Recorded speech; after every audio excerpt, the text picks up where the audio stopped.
Hi, it's Christine at Cemetery of Choice. Today's August 24th, and I wound up finding way more information than I have time to cover in order to get this up on time, including the mystery corpse in Philadelphia that turned out to be an heiress.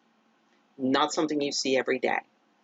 So the first anniversary was a young woman named Emma in San Francisco.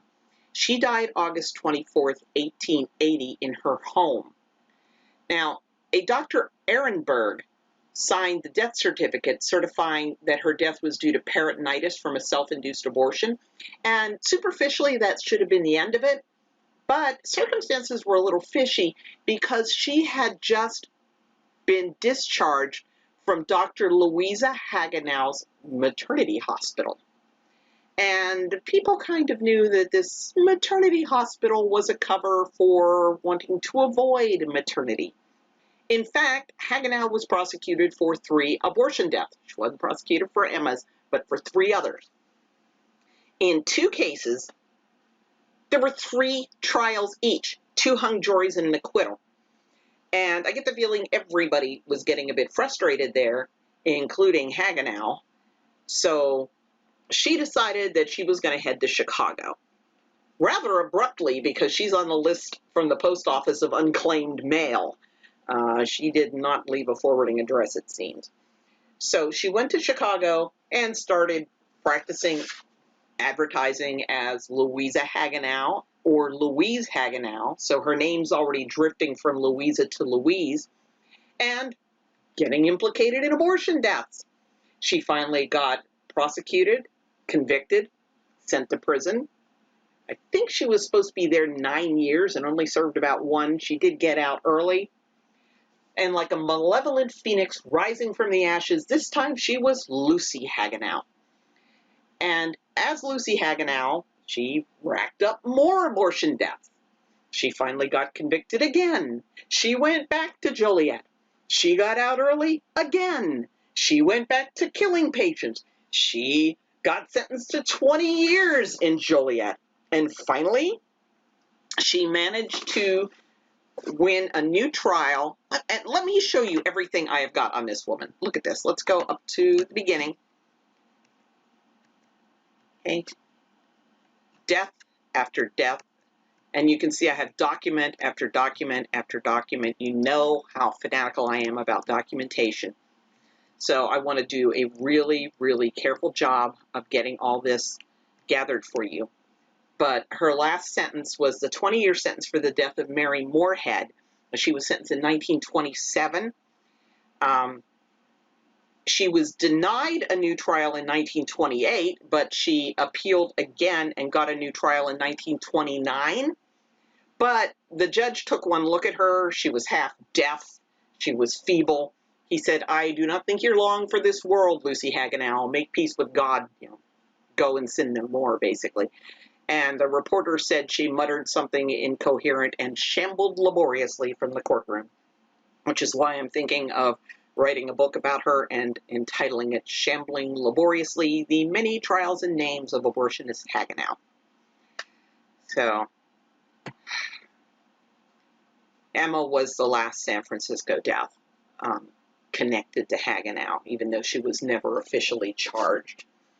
Now we move ahead to 1955 in Philadelphia, when on August 24th, a body is brought to the morgue.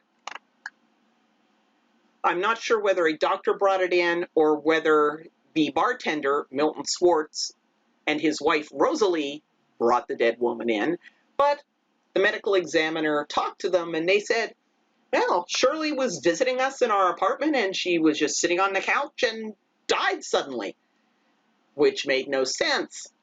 And generally, after a death that makes no sense, if somebody dies suddenly, you do an autopsy, right? But people, it did not specify who in anything I've read so far, were trying to let's get this body through here without an autopsy. Which, yes, doctors who do safe and legal abortions do that too. Edward Allred in California. I covered that in another death. Well, like I said, this raised a lot of red flags.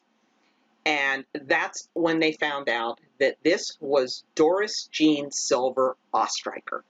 Now, she had recently made front page news. She was an heiress and a socialite who eloped with Earl Ostreicher, a 29-year-old motorcycle cop from Miami. That got people's attention. Now, Ostreicher said that he hadn't even known that she was rich. She had said that her father was a butcher, not owner of a large chain of grocery stores. So now the story I have right now is from Gertrude, Doris's mother. Now, some of what I found today is that Doris's widower disputes Gertrude's side of the story, but right now all I have is Gertrude's side to go on in my noodle. Gertrude said that Doris very quickly became disillusioned with her new husband, that he was mean to her, and she returned to the family home and discovered she was pregnant. Now, what we do know is that it was Gertrude who arranged the abortion. Now, when we're talking about illegal abortions, people think grab a rusty coat hanger, but that wasn't the case. If you follow my Real Choice blog, if you subscribe here at the Cemetery of Choice YouTube channel, you see that a lot of these abortions were performed by doctors, midwives, people with medical training. And in fact, Mary Calderon of Planned Parenthood concluded after a study that 90% of pre-legalization abortions were being done by physicians, either legally or illegally, because you could slide them in under the radar or pull them through loopholes. And a researcher named Nancy Howell Lee, who wrote an amazing book called The Search for an Abortionist. I cannot recommend this book strongly enough. She interviewed women who had arranged abortions pre-legalization, and she also concluded that 90% of abortions were being done by physicians, either legally, quasi-legally, or illegally.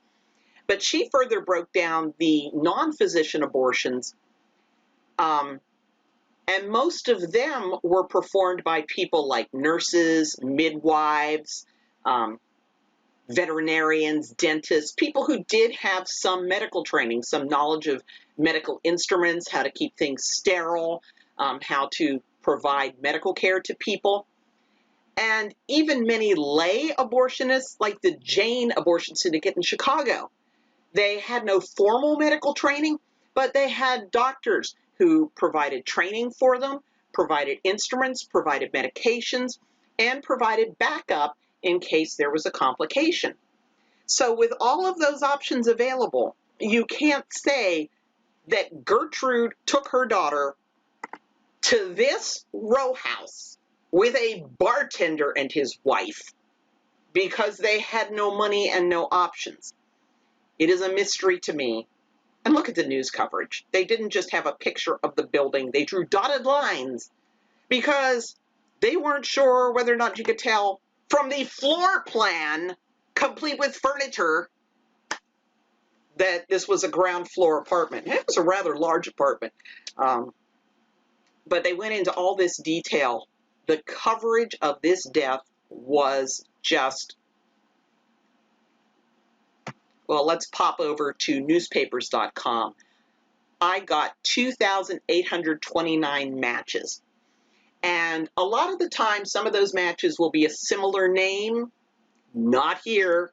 Scroll down and scroll down and scroll down, and it's still Doris Silver Ostreicher.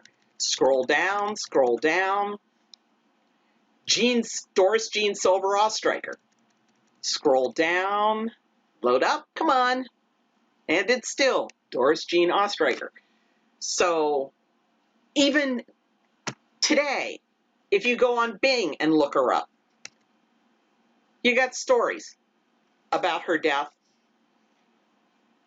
And you have an art installation at Eastern State Penitentiary, which, oh, I wish I could go while it's still up there. Look at that. They put newspaper coverage and pictures in the greenhouse there. So just, I guess when an heiress dies, people kind of go a bit nuts. So, like I said, they realized that this was not Shirley Silver. This was an heiress who had run away from her husband, evidently. And the police went to the Schwartz apartment and found abortion instruments there, including syringes, medications, absorbent cotton, and a metal tube that they believe was the instrument that actually was used.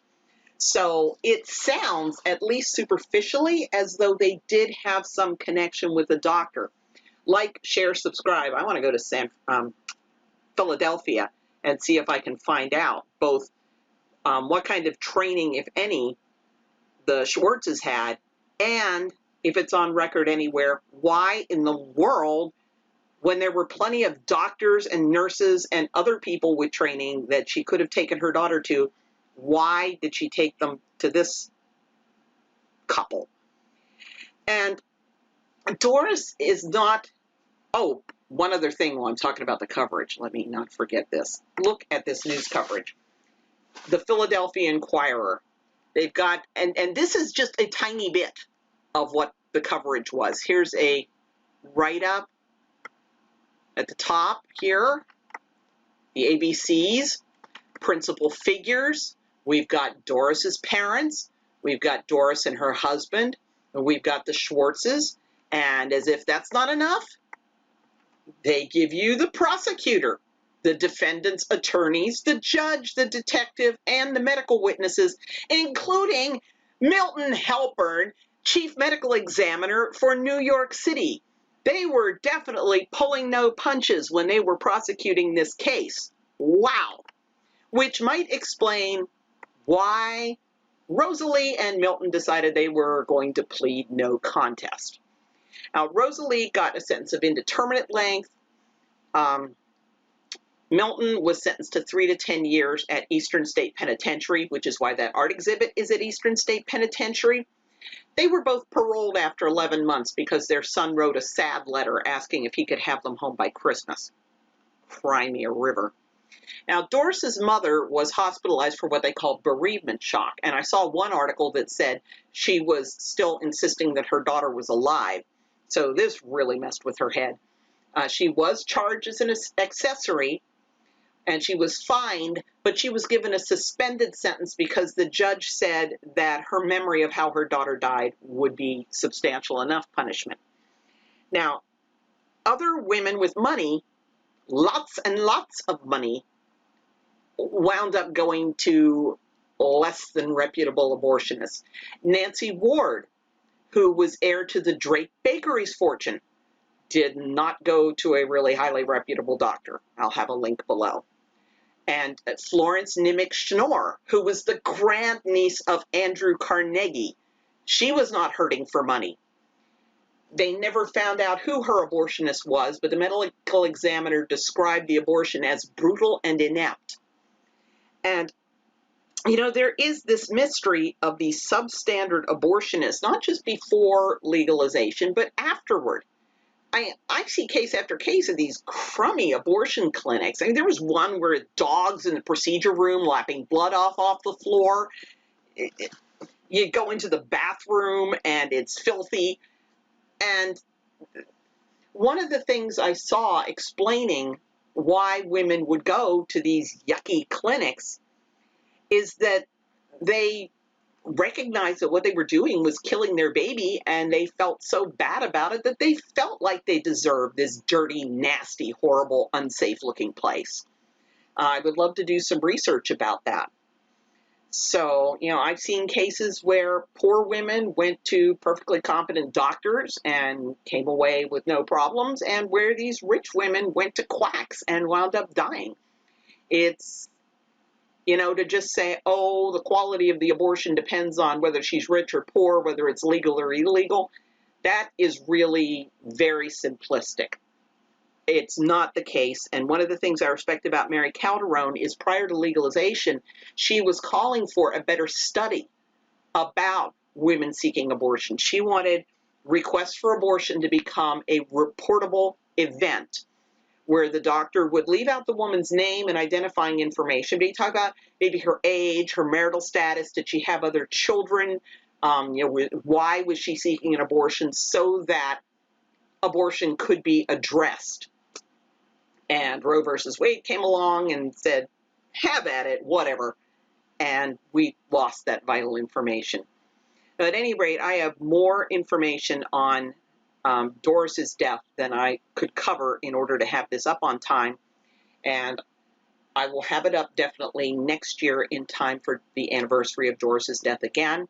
And stay tuned. When I get a chance, I am really going to do something thorough about Lucy Hagenow.